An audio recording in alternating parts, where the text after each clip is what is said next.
सबैलाई नमस्कार। म चाहिँ एउटा सानो लघु कथा भन्न गइरहेको छु। एक दिन चाहिँ एउटा जड्या जाँड खाने तालमा एउटा भट्टीमा पसेछ। भट्टीको मालिकले रक्सी त दिए हैन, खाँदै थियो।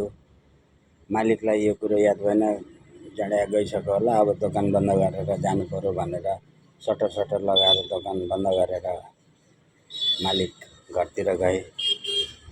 त्यस पछाडि मालिक घरतिर गइसकेपछि फेरि जड्या त त्यहीँ थियो पसलमै। अनि उसले फोन गरेर सोधेछ, ए साउजी, तपाईँको दोकान कति बजे खुल्छ?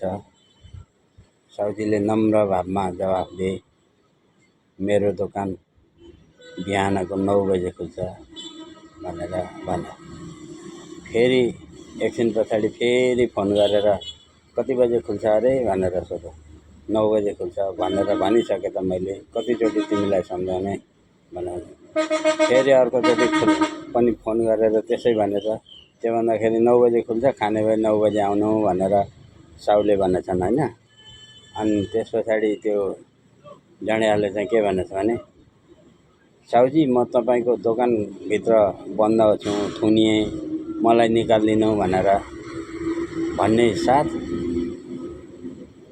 साउजी हातमा सटरको चाबी बोकेर तुफान आएर खोलिदिएछन् सटर खोलिदिएपछि पछाडिबाट फेरि आएर भनेछ, अब साउजी, तपाईँले त दोकान त खोलि नै हाल्नुभयो, अब खोलिसकेपछि के गर्नु र, मलाई एक क्वार्टर रक्सी दिनु न भनेर भनेछ क्या। साउजी त्यहीँ ढक भएछन्।